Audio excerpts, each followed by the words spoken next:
You know, Jamaica, they have always said dancehall can't stall. But is that true?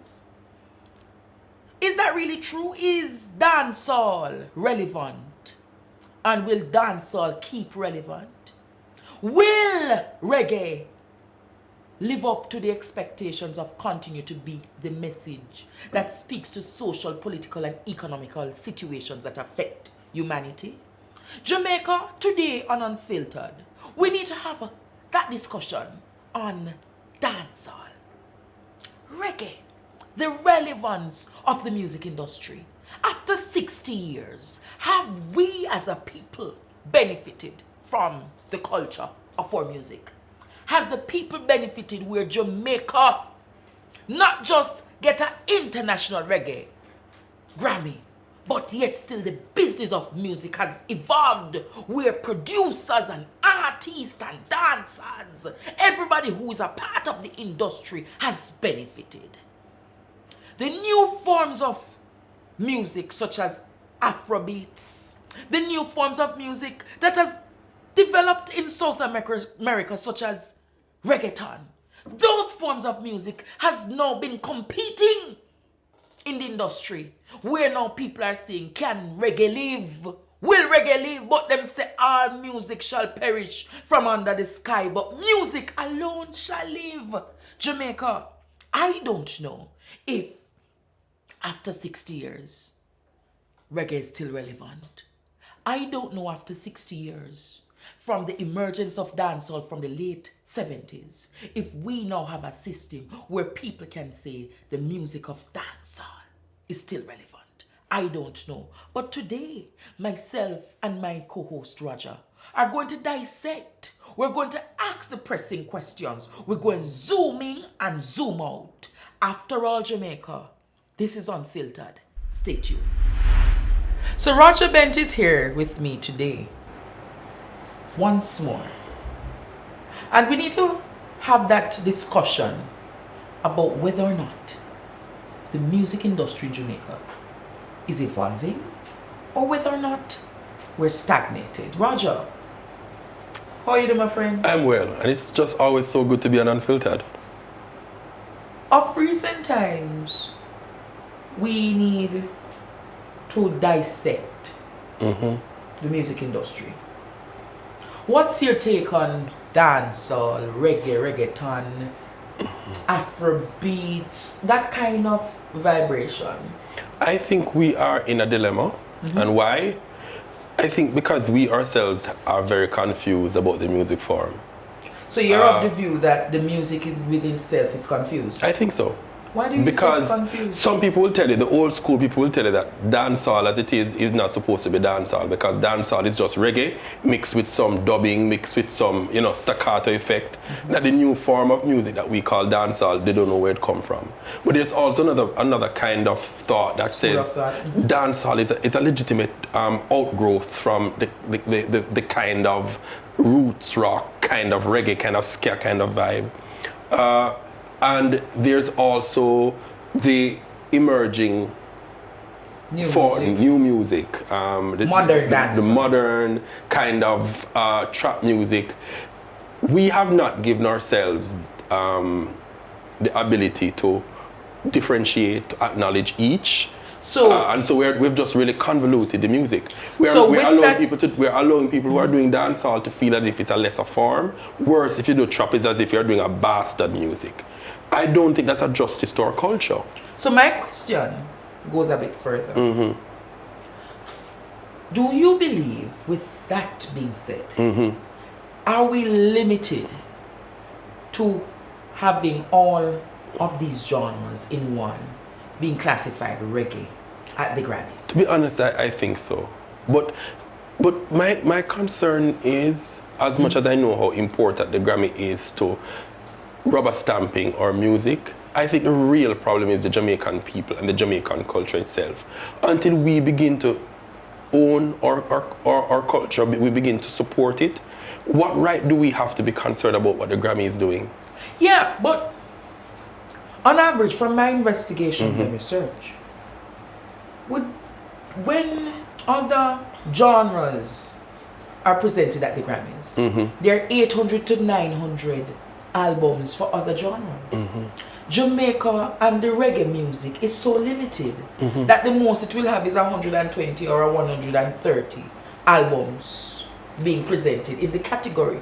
So if that is the situation and it's not more, why then will the Grammys, the Academy, consider separating dancehall from reggae? I don't think the Grammy cares to do that.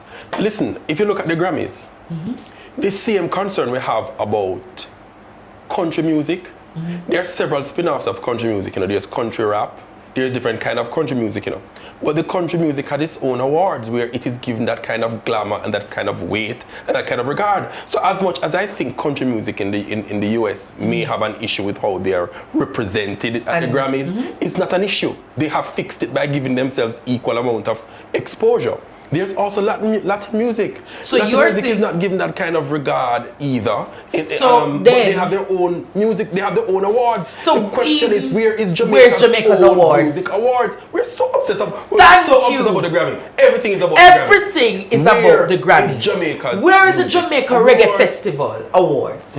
Where is the Jamaica Dancehall Award? Where is the award given young artists, producers, the opportunity to be what? Recognized. Because some of us host Grammy parties, but none of us are hosting what? Parties to celebrate our culture, our DNA. We have not spent enough time awarding members within the fraternity. Am I telling you that? I agree with you. I have never seen a conversation, not even a conversation. I'm going to shut my mouth today because I don't know why this word conversation always coming out. But I have never seen private sector, government, and members of the music fraternity coming together to what? Recognize the producers, to recognize the artists, to have recognized we have our own Jamaica but awards, awards, But to the extent that we give it exposure, to the extent that we give it respect and regard, absolutely not. So, that's what when I'm talking about where's our music award, I'm saying where is the regard, where is the respect that we should have for it, where are the other spin-offs? But that's what I am saying, Roger. Each genre that emerge or each style that emerge, trap could have its own set of awards as well. We have to begin to build out those kind of reward mechanism for each individual grouping to feel valued enough. When they all feel proud and legitimate in their own ways, then we can look at what we can tell the Grammys and listen, this is we don't really regard as much. Or we can totally ignore them. Either way. What I would have said, one of the legacy projects that I believe that the Minister of Culture could work on is a reggae awards or a dancehall awards that is given oomph and pageantry and pomp, so that people can say, boy, me I come to Jamaica. Imagine at the War Theatres. The War Theatre just is being refurbished.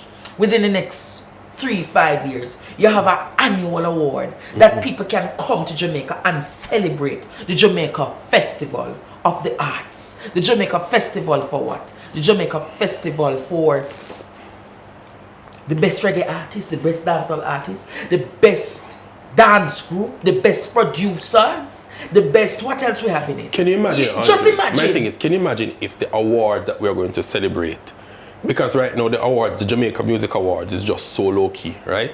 Imagine if the award that the show that we're going to put on is going to rival the very best of the Grammys. It's going to be almost like a sumfest. Like a sumfest where people put the very best of the best will show up that the night. Best of the best. And the amount of monies that go into things like Sumfest, you have this kind of investment in these awards. I'm going to say to you, I've always said this program and this discussion tries to go above and beyond. And Roger, if we can do that kind of scope of work and contribution where people can see Jamaica's music, remember, Jamaica rivals many other countries. Imagine this tiny little dot has created such a global connect where so many artists like Bob Marley, so many such as who? Peter Tosh, so many like Dennis Brown, so many like Marcia Griffiths have walked, so many like Vybz Kartel have walked, and they have played a meaningful contribution to what music is today. But the music of today needs another discussion, and that discussion that we want to have is our music stagnated, Roger? I don't think the music is stagnated. I just think that based on one, I think how the approach is, there's no business approach to the music. There's also no true appreciation for the music. So I think a whole lot of people who come to the music, they're a bad man, they wanna follow some other artists, and the bad artists when bring some other bad artists. How many of these reggae and not just reggae, how many of these dancehall and trap artists, how many of them are knowers, players of music? But to appreciate the music form. It's not just words put together to a beat, you know. You must have an appreciation for music, that's one. You must have an appreciation for the audience you're catering to, that's two. And you must have some business sense as to where this thing is going. But then, many of our artists don't have a message coming from the music. I also wonder if they have an education. Well, Roger, please don't insult them. Because we have seen, when you think of people like Ethan Kolebap emerging as an artist, and he's just for a moment. And the truth be told, you have these artists who are sensational artists who they can make a product become great, but they don't have the right management put in place. Because a man like Kolebap and a man, the girl, remember the Candy? Because them classify them artists too, you know. Candy, and even Queenie and Amari. That's a different category of artist, but they're artists within the industry. But then there is also the conversation about many of our artists don't have a message. They just only talk about me and my friend them go, me and my friend them and then wine and go down, girl. But what I am saying, me not see the Lego the I'm not drunk. What is that, Roger? I don't understand. What is the message within that? Because all I hear is a beat will get me. Because when I listen, you never see. Did you see Instagram where the woman was doing that? Maybe music has moved from where it used to be.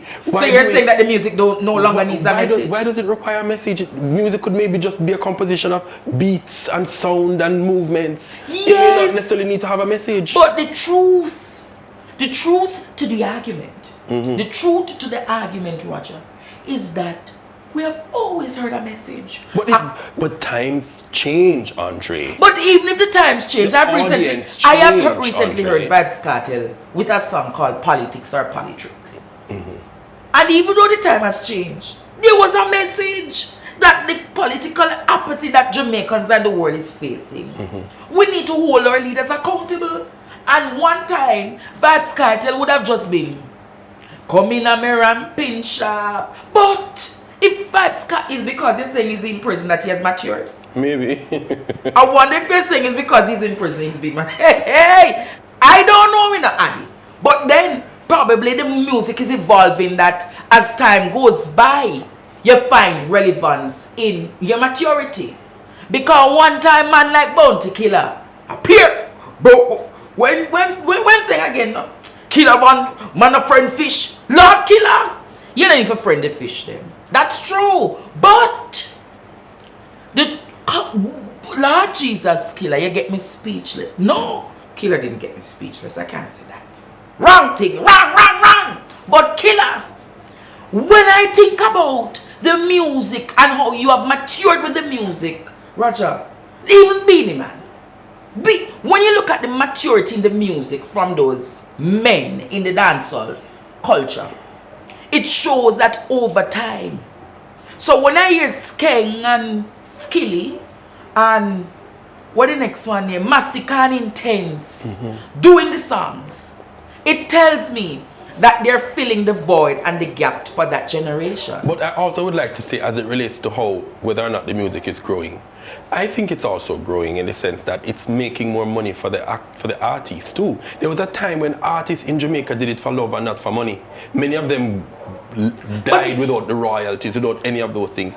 There's actual ability now for the young artist to just come up with some random tune, get a little buzz, or even without a buzz, whether he's on social media or wherever he's at, can still make money from music. Yeah. The audience is such, the market is such, that more people can actually get money out of music. And you know what causes that? Many of our young artists are really making the money. But how many of them have the right business mind to make the paraphernalias? For instance, investment over brothing. I found that as a big thing, you know, when Yaxter did that song. And I thought it was a good line of argument for a Sagicor. It was a good line of argument for a Toyota Jamaica. It's a good line of argument that could morph into something bigger. When I see Black Hero and all of these young men who do these social conscious songs, I said to myself, a nation boss. Pick up to nation boss, because the kind of content coming from that synergy of young men out of the music fraternity. Yes, dancehall and what category would we put them in? But It can be Yaxter wouldn't be seen as a dance. dancehall. Is what you would put them in. Probably roots, Reggaeton or something. But them sound good. It shows that the music is evolving. And it shows, when I see a young man like Jesse Royal, who has not been in the industry for more than 10, 12 years, who was able to be a nominee at the Grammys, it tells you that the music is evolving in the right way. It's also important to note that in that evolution is also the inclusion of the first ever female dancehall artist. That tells us in the person of Spice. Oh, that tells us Grace of Hamilton. the growth Roger. of reggae. We're going to have a discussion today. No? We should have that discussion. Of late, I have been asking for the separation of dancehall. I've been asking for the separation of dancehall to be separated from reggae. So that Grace Hamilton, the first dancehall hardcore artist, can get an opportunity to get a Grammy. And you know what Grace said to me? You never saw it on Facebook, Instagram. Grace done me like a bag juice. It's a bigger moment here for you to understand that. I think because she's the first, and it's that's why she gonna keep Grammy party. It's strange that she's the first, having seen how much dancehall is on the lips of international acts. It's always sampled. It's sampled in movies. It's sampled in by international acts. Dancehall is not new. But Women in dancehall her. is not new. And for her to be the first after all these years, it speaks to the fact that. But then we must have a question. I will ask you a question. Will she be nominated and never win a Grammy? It's a possibility. So what's she going to be? Queen of Dancehall without a Grammy? Andre, the point I want to make is that indeed the music is evolving, but we, in its evolution, we also have to be very intentional about the process. I don't think we're that intentional, and I think that's where we need to get to intentionality. Too many acts. Yes, we can point to individual instances of success and maybe even excellence, but we need to move beyond those sporadic moments for us to be general moments of excellence. For us to start having a concept where our artists, not one or two. Yeah. They have an appreciation of themselves, appreciation of the music form, and be cognizant of the fact that they are carrying a nation on their shoulders. And you know, with that said, the conversation needs to be a little bit more deeper. The business of music is a big industry. But it can't be that one man or one woman or a few are benefiting and winning all the time. As what Sasko say, winning right now. We need to have more artists, producers, businesses within the music industry. A win right now. Stay tuned. Yes, Jamaica, as the conversation unfolds, we have the artist, TV personality, and producer Sanjay in studio with us, but on phone. Greetings, Sanjay. How are you, my brother? Wagwan. Wagwan, you sound like Obama. But Sanjay, myself and Roger is here in studio, and we're having a conversation today about the relevance of dancehall versus reggae. As one of the producers, you're one of the producers for Magnum Kings and Queens? Yeah, and Rising Stars. And Rising Stars. How have we developed our artists after events such as those? I know people like Chris Martin came out of it. In a nutshell, these programs are entertainment programs. They're not artist development programs. They're not artist development programs. Good point. They're entertainment shows. But the truth is, you have found artists who have morphed out of it because, for instance, Chris Martin and Romain Virgo became big sensations out of Rising Stars. For sure, because the key element that both of those have in common is that they were taken up by management very shortly after, if not even during the competition, and they found themselves in a label that groomed them and developed them for the real industry. Oh, okay. So what are some of the challenges that you see within dancehall that is affecting the levity and the purpose, dancehall being a purpose-driven industry? Before you ask it, Andre, let me go in for a question with Sanjay. I'm of the view as an observer of the culture. You can tell me if it's right or wrong, that there is a conflict clearly between lovers of reggae and lovers of dancehall. Even as much as one is born of the other, there are clear distinctions and points of view as to whether or not these two can exist together. Are married. What is your view on that? Off the cuff, off the bat, do you as a musicologist in that space see the same kind of conflict? I don't know if conflict is the right word that I would use for it, but I mean, I definitely think they can coexist. They've been coexisting. It's just that for some reason, Jamaicans, and we have a history of our music evolving very fast, and we've left behind many a genre. It's just that now we're getting to the point where we're kind of becoming conscious of some of these eras. But like, so look at Rocksteady. Rocksteady only lasted 1 year. I don't know. I never heard about this thing. You know, like nobody complained about it then. Like the ska is a huge genre that we left behind, that we've kind of evolved fast in many ways. And even I find myself criticizing this, and I have to catch myself a lot of times. I've been very critical of this new sound of dancehall because to me it's not really dancehall. It's very hip hop influenced. It's not very original in my eyes, and that's one of my biggest criticisms of this new sound of dancehall. The things that we're calling dancehall today would never have been considered dancehall 15 years ago. I don't think that's a bad thing though, but it's a part of the evolution process. The reason why I think it's not a good thing is because it's evolved. When you're going to evolve your genre, at least evolve in a more original way, so that you can be distinct from everything else. When you're sounding like the 90s hip hop, like how does that make you stand out? How does that make you original? How does that our forefathers spent so much time and effort developing a sound that was universally accepted and still being used today by American artists? Because when an American artist attempts any sound of a Caribbean sound, it's the old school book that they use, like the Justin Timberlakes and all those people. As critical as I am of this whole evolution, one of the things that I always have to remind myself is that none of us were consciously creating. And I don't think many of us do consciously create. We always, at every stage of the game, created what we were exposed to. And it's just the difference with this generation from my generation and the predecessors from me was that we were much more insulated. We only had one TV station. We only had a couple of radio stations. This generation is growing up with the internet. They're exposed to everything. Yeah.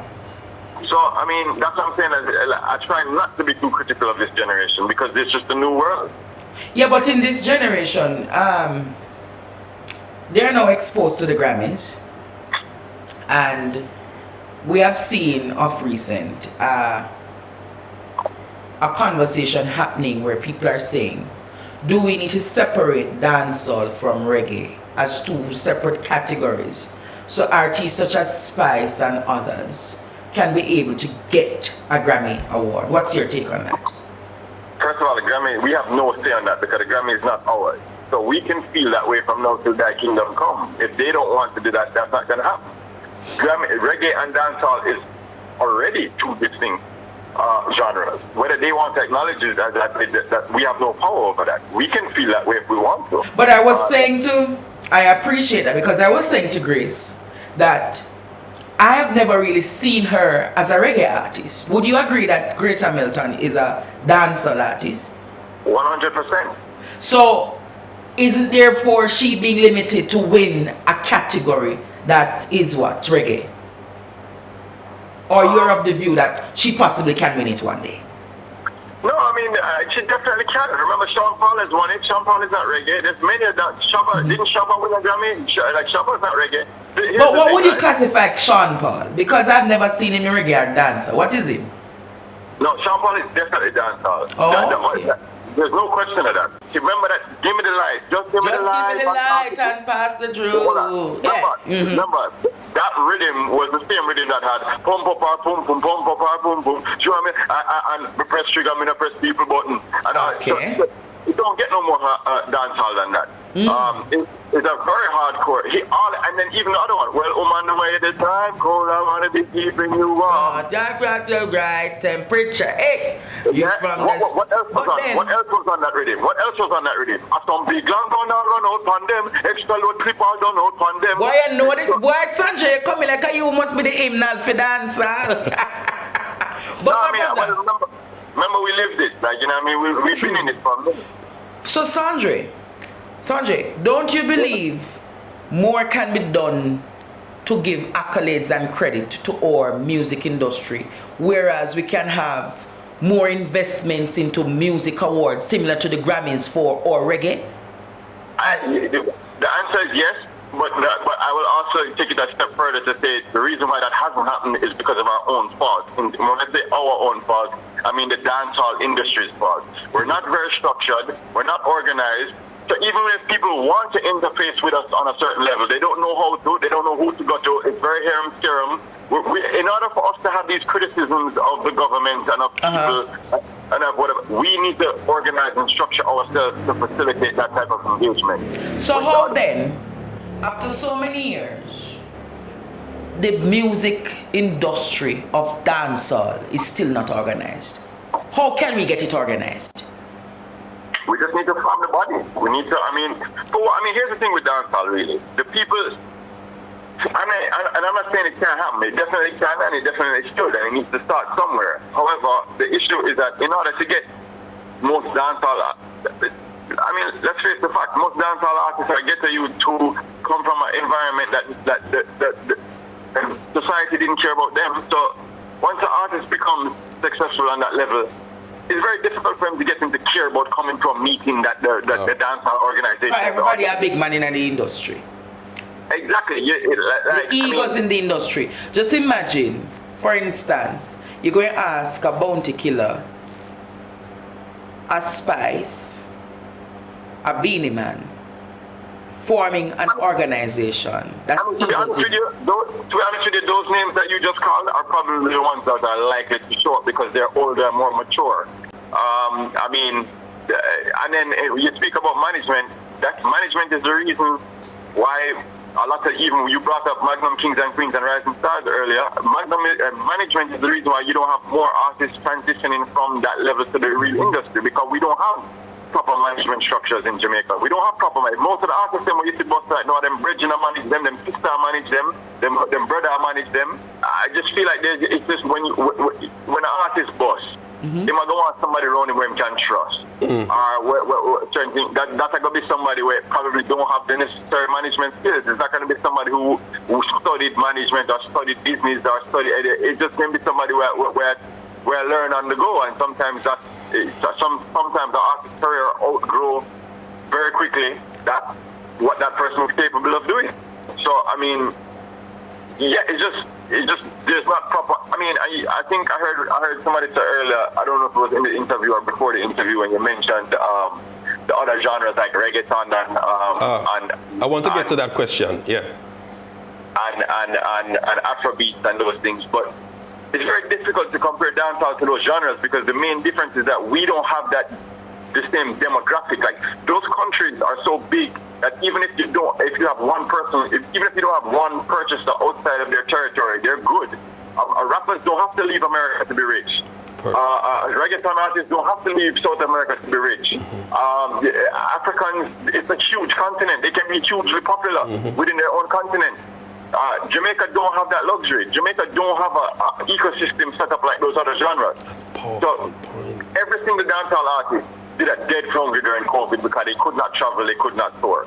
You can't, like, I just saw it go. Like, you can't, we don't have the ecosystems, we don't have the scalability like those other places. We're a small dot on the island, that's on the map, that's made a huge splash worldwide. But we don't have those insular type of geographics that other genres benefit from.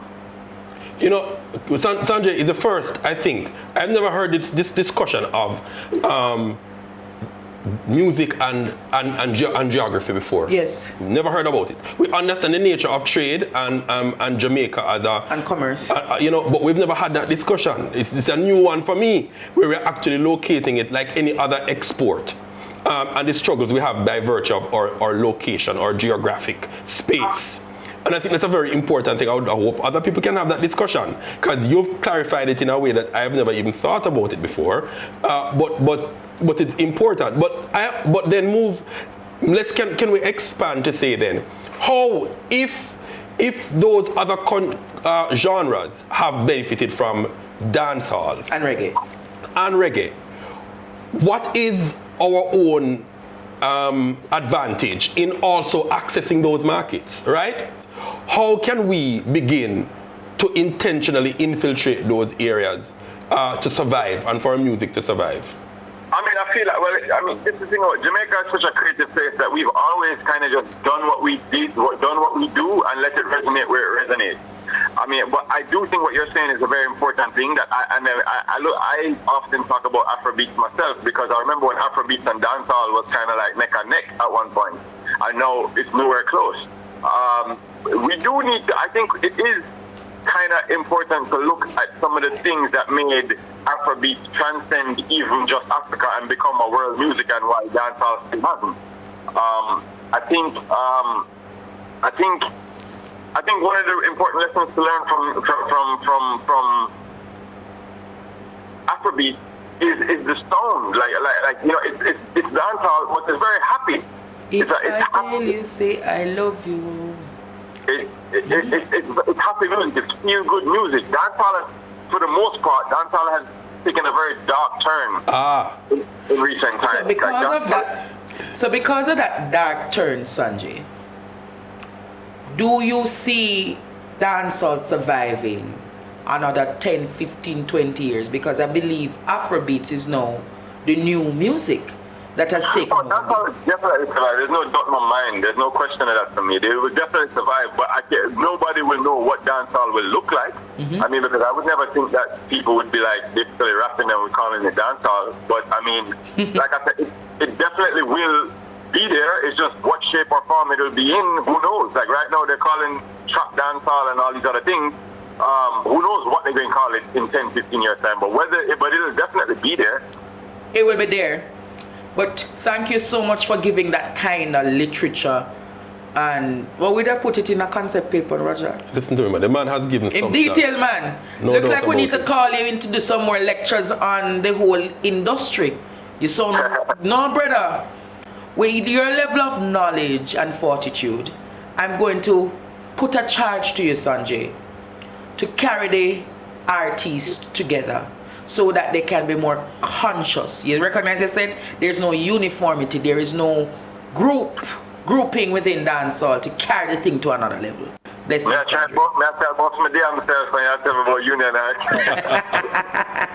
You never know, boss. Probably it's just through unionizing and putting the fabrics together. No, really can't make. I mean, somebody has to do it. You have to start somewhere. Selassie made it clear. Journey of 1,000 miles begin with the very first step. Make the one step, Sanjay. You'll be surprised at the many steps to come. Bless up, Very my brother. down. Walk good, and this was Unfiltered. Big up. Have we ever thought that the landscape and the geography of a people can determine how profitable you are a musician or an artist? Today, Jamaica, we learned it from Sanjay that the very place, this little globe, this little dot called Jamaica, has a great impact on the world and the music. However, despite having that impact, there are others that can stay in a them backyard. Just for instance, look at Afrobeat, look at Davido. Just from the global continent called Africa. How many millions people live there? But they can become popular. And that is why music forms such as Afrobeats and reggaetons coming out of South America and all those places have evolved and made our music look like nothing but Jamaica. We need to have a call to action. And the call to action needs to start from the very form of what? Remembering that all things shall perish from under the sky, but music alone shall live. Music alone can live if we unite. The call from Sandre today is for more artists to join a synergy and a group that can speak on behalf of the industry. The call to action is for more of private sector and the government to take the music industry seriously. And a part of that conversation is being intentional in knowing your music, knowing your value, knowing your worth, and making it happen. So I'm going to say to all, today we dissected, we zoomed in and we scoped it out. The landscape is big, but we're a tiny little dot. That tiny little dot has a very significant impact on the globe. So after 60 years Jamaica, the music is living on, but we still have work to be done. I am Andre Stevens, and this is Unfiltered. Walk good.